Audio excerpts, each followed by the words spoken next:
Jimmy Jack stands examining a lonely left shoe, a black brogue in a Coleraine charity shop. Jimmy is a piece of thin copper, wiry, useful, watches the world through spectacles. Jimmy is some kind of engineer by profession, driven to understand how things fit. Jimmy equates the world with a science head familiar with numbers that count, with figures that help him understand the matter of life. Jimmy Jack is oblivious to me as I stand smiling at this concentrated man in his late 70s, wondering how to fix a soul worn thin. Is it beyond repair, I wonder? As I wait to catch his attention, I glance to my left at the books. Look for books that I don't own or that interest me.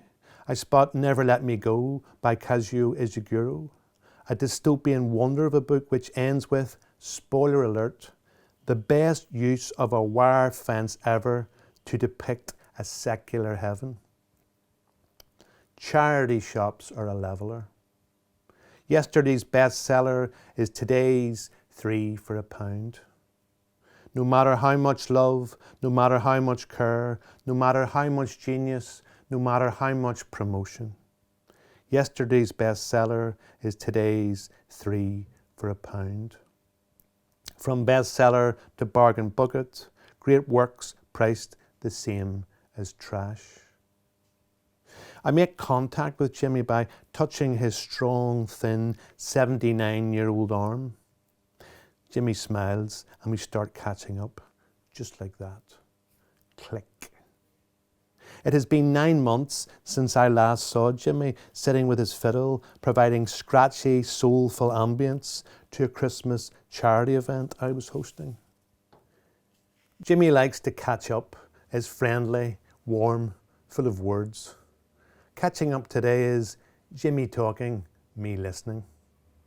And today, Jimmy is recounting the thousands of miles he has travelled in the past 9 months. Australia, to hold his 3-month new grandson, big smile as his arms demonstrate the size of this delightful bundle. To Tokyo, because it was there and strange. He gives a determined frown. To New Zealand, because it was close to Australia. And because relatives were there on the North Island. He makes a resigned face, like a duty carried out. All this as we stand in the Warm Want charity shop in Coleraine, 10 feet from another customer, a lady in a bulging blue tracksuit who appears mesmerised by a pair of orange and yellow rollerblades, as if they are about to morph into gold, or that God will speak to her if the wheels are spun. Or perhaps a memory has rolled into her consciousness, replaying a time when she raced through the park shouting, "Geronimo!" without a safety helmet or care in the world. In other words, blue tracksuit lady was eavesdropping. I can't blame her. It's a small shop and a great conversation. I'd do the same thing, spin a wheel and pretend to be checking for something faulty, perhaps a loose ball bearing. Of course, Jimmy makes it easy to eavesdrop. He speaks with an outdoor voice, confident and loud. Jimmy is an overheating megaphone in a quiet prayer meeting. Enniskillen was the last trip he took with his wife Anne. We went to see your man Beckett, the Happy Days Festival. Do you know it? We saw that play, Waiting for Godot, meant to be a classic. I'd seen it before, said Jimmy. Back then I thought it was nonsense, long nonsense. That was before. But this time I saw it in Yiddish. Yiddish? I waited on his verdict of Waiting for Godot in Yiddish, a play he had previously seen in English and had thought was long nonsense.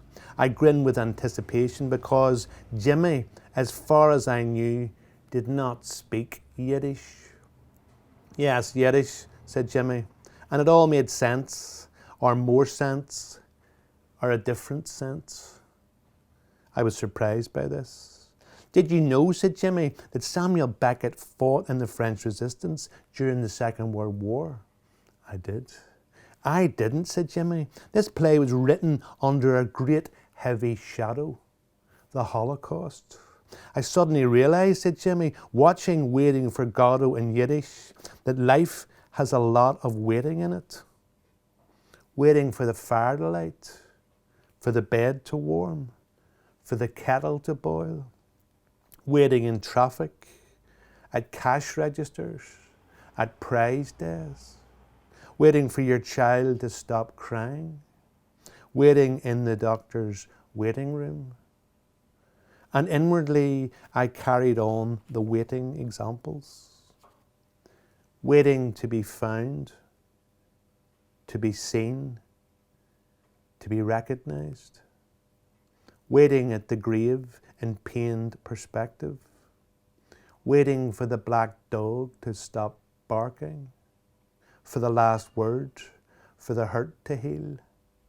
Waiting in line at the Turkish barbers. Waiting for the pregnancy test to bless or curse the day. Waiting for underneath, for what is under the soil, bulbs, roots, treasure, bodies, to be exposed, revealed, laid at our feet one day. Waiting for the righteous payback, for all the cuts that we have ever endured, waiting for Jesus to come and take sides, waiting for karma to kick some arse, frightened she might kick mine. Watching Waiting for Godot in Yiddish, it made sense, said Jimmy. The lady in the bulging blue tracksuit fingered a yellow blouse on a plastic hanger and smiled. A Beckett fan, I thought. You know, Paul, he said, I used to believe everything could be explained by engineering. And then I went to Poland, saw the gap where Jews had been. Auschwitz. Engineering fails at Auschwitz. No equation to calculate the world we might have wandered and wandered in if all those Jews had lived.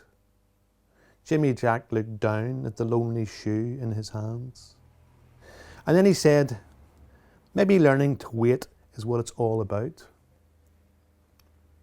And then he waited for me to reply.